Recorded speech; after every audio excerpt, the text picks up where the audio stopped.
বাংলাদেশ ক্রিকেটের মাথায় Tamim, cricket board ভেঙে দিল তারেক সরকার। কাজ চালাবে ১১ জনের কমিটি, ৩ মাসের মধ্যে নির্বাচন।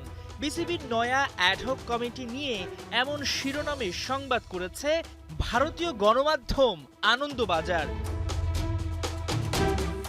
মঙ্গলবার দেশের ক্রিকেট সাক্ষী হয়েছে এক নাটকীয় দৃশ্যের। একদিকে সাবেক বোর্ড সভাপতি আমিনুল ইসলামের তড়িঘড়ি করে বিসিবি ছাড়া, অন্যদিকে অ্যাডহক কমিটির দায়িত্ব পেয়ে তামিম ইকবালের সভাপতি চেয়ারে বসা। কয়েক ঘন্টার মধ্যেই একজন হয়েছেন সাবেক, তো একজনের ঘাড়ে উঠেছে দেশের ক্রিকেট বোর্ডের অভিভাবক তকমা। এমন ড্রামাটিক বিষয়টি যেভাবে আলোড়ন কেড়েছে দেশের গণমাধ্যমে, তেমনি ঝড় তুলেছে দেশের বাইরেও।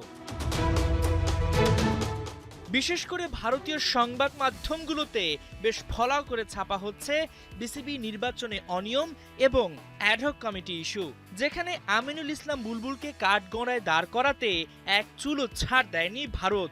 অবশ্য এর পেছনে রয়েছে পুরনো হিসাব। ভারতকে অনিরাপদ মনে করে গেল টি-20 বিশ্বকাপে খেলতে যায়নি বাংলাদেশ, তখন দায়িত্বে ছিলেন বুলবুল।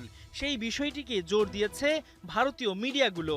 বুলবুলের এই চরম ব্যর্থতার জন্যই তাকে সরকার সরিয়ে দিয়েছে, সেটাই দাবি করছে তারা। মাত্র ৩৭ বছর বয়সের সর্বকনিষ্ঠ বিসিবির সভাপতি হিসাবে রেকর্ড করেছেন তামিম ইকবাল। বিষয়টি নজরে এসেছে বিশ্ব মিডিয়ার।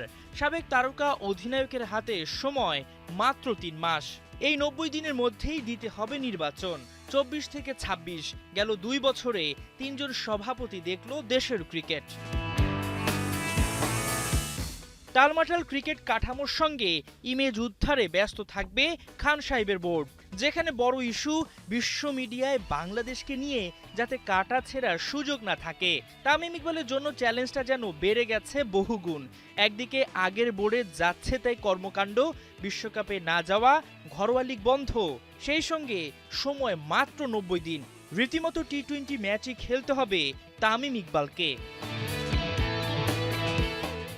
হাসান সজীব, ৭১।